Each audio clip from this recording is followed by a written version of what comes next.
Chapter 17. The Witches' Solstice.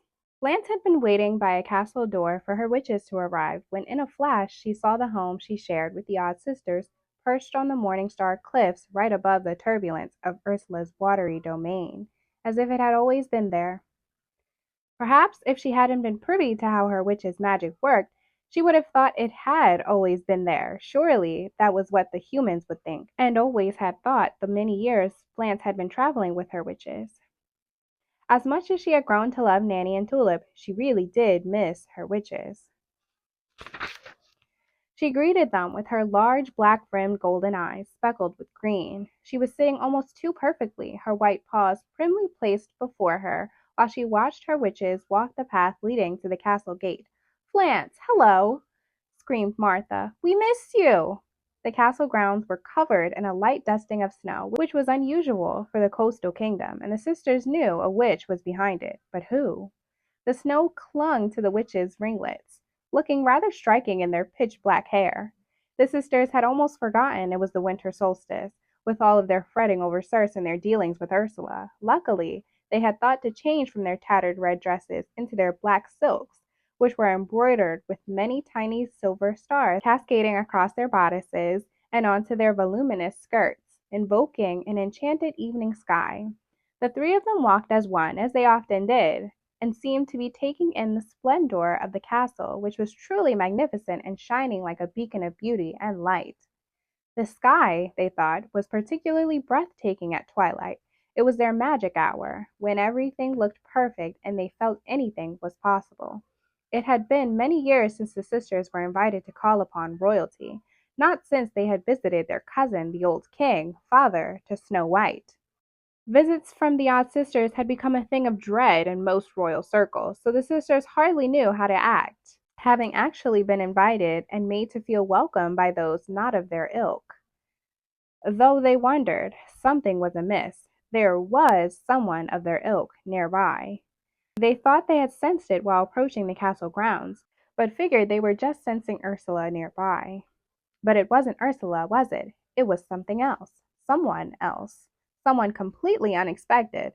The sisters looked frantically about them, searching the sky for crows, wondering where Maleficent was hiding. Had she enchanted their companion to trick them into some sort of trap? Flance adjusted her paws, and if cats could have done such things, she would have shaken her head at her mistresses. She almost wished she could let this hilarity continue, seeing her witches twitch and shudder about, searching in vain for Maleficent and her crows. But they hadn't time. "It's not the dark fairy, my witches. It's her, the one of legends." Flance saw the looks on her witches' faces and knew they understood. Good, she thought. Now let's hope they can put their differences aside long enough to deal with this problem. They hadn't time to dwell on past events. It was going to be difficult enough without Nanny and the odd sisters sniping at each other over some long-forgotten dealings. Even with the Morningstars out of the way, with the king on business, the queen shipped off to her sisters to calm her nerves, and Tulip entertaining Prince Popinjay for tea. "So where is she, then?" asked Lucinda. But she saw for herself. Tulip's Nanny, with her silver hair and snow-white paper-thin skin, looked impossibly old, older, perhaps, than she herself knew. She was standing at the threshold, with a broad smile and a twinkle in her eye, waiting to welcome them. "Hello, sisters. Come in. You are most welcome." The sisters and their beautiful cat followed Nanny into the grand vestibule. The entire castle was filled with candlelight, casting an unearthly glow on the ladies that softened their features, reminding the sisters of their younger days. "The castle looks beautiful," said Ruby, admiring the light dancing on the walls. "Queen Morningstar regrets not greeting you herself. She is currently recovering from recent events abroad with her sister, who, as you know, is in need of consoling herself." The sisters knew of whom she was speaking, but didn't say. It was Nanny's way of letting them know she remembered what had transpired between them so many years earlier. "We're happy you found a nice place for yourself here with Tulip. You were always very good with children and domestic concerns," said Lucinda, wondering how much Nanny remembered. "It looks like you keep to the old customs here. I'm happy to see. Not even Snow White's stepmother could make a better spectacle of the solstice," said Lucinda, as they made their way into the sitting room. Nanny smiled. "Please sit down. We have so much to discuss." Lucinda didn't like being ordered about, but decided Nanny was simply being cordial. So the three sisters sat as one on a beautiful red velvet divan across from Nanny. It was quite the picture, the three of them in their splendid black silks sitting on the red divan. Nanny mused as they looked like black hollyhocks on a bed of blood-stained earth. Blanche listened to the witch's thoughts. As always, she carefully kept her own thoughts to herself.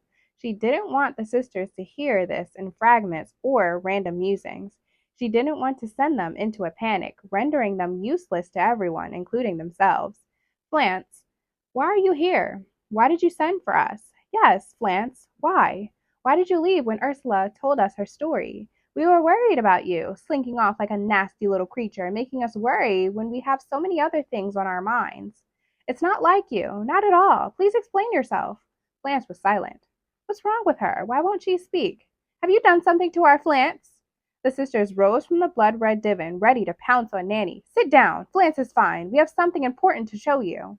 So, the one of legends has something to show us. She has much to say, when we already have so many important things to do on this day. Ruby's eyes widened with glee. "Oh, we're finally rhyming again.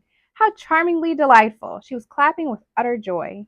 She had been waiting for Lucinda to break the strange means of communication she'd been using since Circe's departure. Martha jumped up from her seat and started stamping her boots, making a terrible clicking noise. "The sisters are free to rhyme at last. Our mundane ways are a thing of the past." Ruby gave her sisters a disappointed look. "I'm sorry. I'm a bit out of practice." But Ruby joined her sisters anyway, and they sung and stomped their feet in a cacophonous choir of bedlam that echoed throughout the castle. They were having the most fun they'd had since Circe left, and they were enjoying themselves thoroughly until Tulip burst into the room. "What is going on here, ladies?" The sisters looked at the angelic bunny-faced girl like she was an insect, an alien species, which she was when you thought of it, at least to the sisters. After all, everyone within the room was magical except for Tulip, who, by the look on her face, didn't know what to make of the scene, with these strange, deranged women, whoever they might be, jumping up and down like mad women, or better, frenzied marionettes, who had taken on lives of their own. Nanny tried to divert Tulip's attention. "My dear, have you left Popinjay to his own devices alone in the morning room?" "No, Nanny, of course not. He's left," she said rather offhandedly, distracted by these strange sisters who were stomping and singing the castle down. "Ladies, please, stop this at once. You're going to step on my cat," snapped Tulip. The odd sisters froze, their faces stern and filled with contempt. They resembled baleful dolls, staring at Tulip with their bulging eyes. "Your cat?"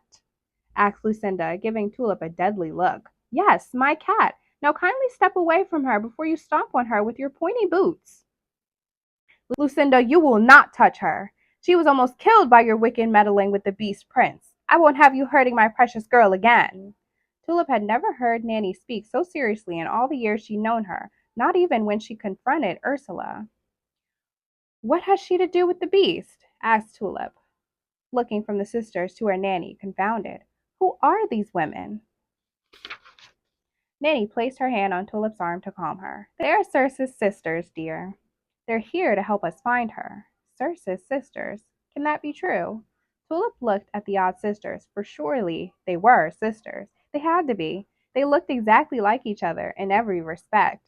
There was something sinister about them, something foul. She didn't like the look of them now that she had a chance to take in the entire scene. Their hair was black as a bucket of tar, their skin was white as a cuttlefish bone, and their overly large eyes were lined with black, making them look rather more deep-set than they ought to have been. They were painfully thin, these sisters, with long skeletal hands adorned with rings that hung loose on their bony fingers. It looked as though a necromancer had summoned them from the grave for the Samhain ball. There was no way the frightful hags were related to Circe. No way at all. "Be careful, dear, or we might take the bell in your soul," said Lucinda, laughing. "Blighter, Lucinda, she's stolen our cat. We can boil her in oil and give her bones to the Romanian witch as an offering." "Calm yourself, sisters," said Lucinda, laughing. "She's stolen nothing. Remember, our Flance lived in the Beast Prince's castle when he was engaged to Tulip. She didn't know she belonged to us. How could she?" Nanny was surprised that Lucinda was being so sensible. Still, Ruby and Martha were seized by little twitches, trying to contain their anger. They had been so reserved the past several months, so quiet, so unlike themselves. It took all their willpower to keep themselves from opening a door to Hades right then and there, and then shoving the little brat within so they never have to see her stupid, angelic face ever again. Watch your thoughts, good sisters, warned Nanny. So the one of legends has remembered she's a telepathist. Tulip felt she might be losing her mind. Who is this one of legends they speak of? She asked. The sisters laughed. Tulip's head spun, and she felt like she was caught within their laughter and she would never escape. Why, it's your dear sweet Nanny. Didn't you know, my dear? She's a witch like us, Martha cackled. Tulip backed away from the witches as if they were deadly serpents. Your what?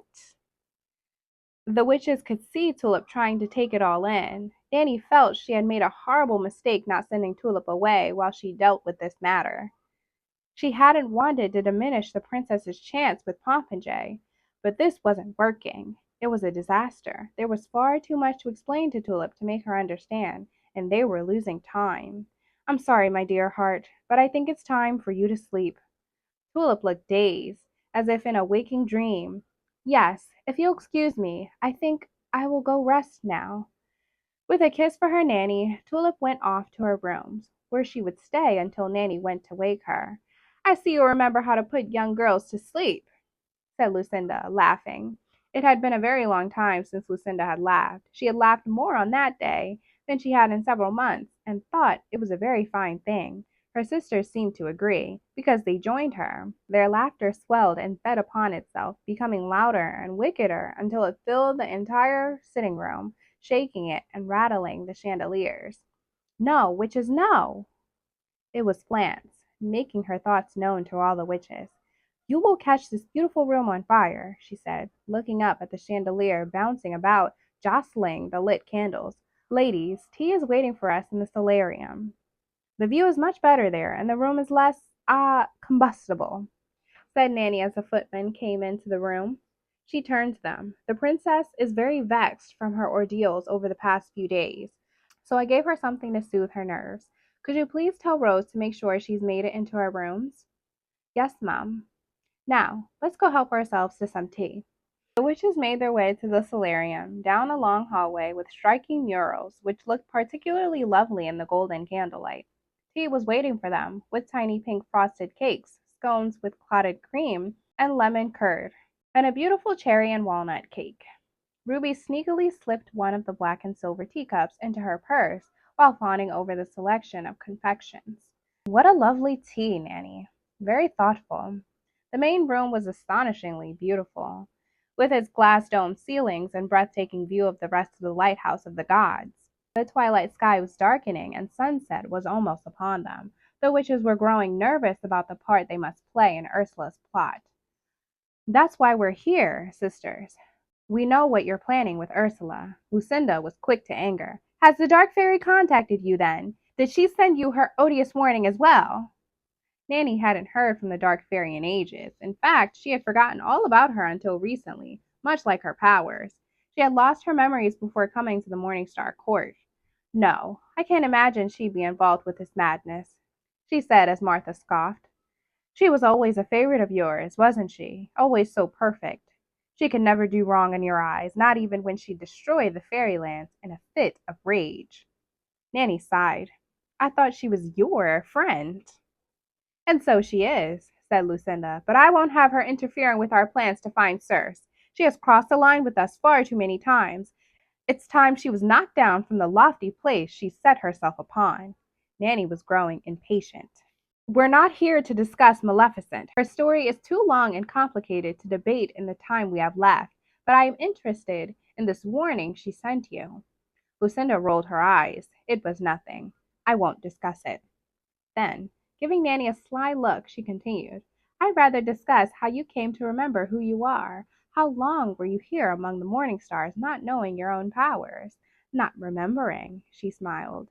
I wonder just how much you truly remember. Nanny remained calm and gracious in the face of Lucinda's torments.